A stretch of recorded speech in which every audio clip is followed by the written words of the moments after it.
3 mega సిటీలను develop చేస్తామన్న CM Chandrababu వ్యాఖ్యలకు మాజీ మంత్రి కన్నబాబు కౌంటర్ ఇచ్చారు. జగన్ మావిగాన్ ప్రతిపాదనతో చంద్రబాబు వెన్నులో వణుకు పుడుతోందని విమర్శించారు. జగన్ మావిగాన్ ప్రతిపాదనతోనే చంద్రబాబు అభివృద్ధి క్యారిడార్ మాటలు వస్తున్నాయన్నారు.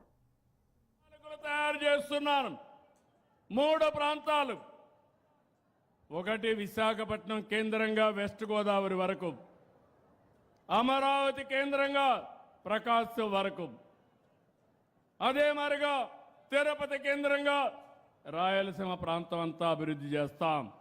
3 మెగా సిటీలు వస్తాయి. రాయలసీమ ఎక్కడికక్కడ గ్రీన్ ఎనర్జీ హబ్గా తయారవుతుంది, హార్టికల్చర్ హబ్గా తయారవుతుంది. నాలెడ్జ్ ఎకానమీకి చిరునామా మన రాయలసీమని మరొకసారి విజ్ఞప్తి చేస్తున్నా. మేము అభివృద్ధి క్యారిడార్ని తీసుకొస్తాము రాష్ట్రంలో.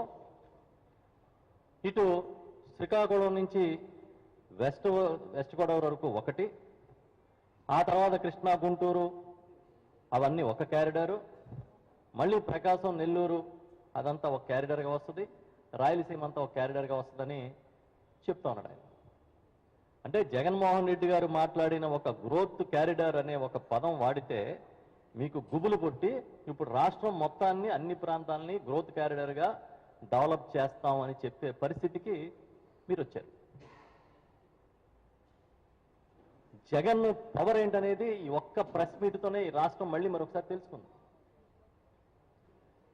చాలా మంది రకరకాలుగా ట్రోల్ చేస్తున్నారు. ఒక ఆయన మాట్లాడింది చూశాను, జంగారెడ్డిగూడ నుంచి గుంటూరు దాకా పెట్టండి జగన్ అని వస్తుంది కదా పేరుని తెలుగుదేశం ఎమ్మెల్యే ఒక ఆయన మాట్లాడుతున్నాడు. జగన్మోహన్ రెడ్డి ఎప్పుడు అదే చెప్తున్నారు. అటు జంగారెడ్డిగూడెం దగ్గర నుంచి గుంటూరు దాకానే కాదు, రాష్ట్రంలో అన్ని ప్రాంతాలు అభివృద్ధి జరగాలి, అందుకు వికేంద్రీకరణ మాత్రమే ఒక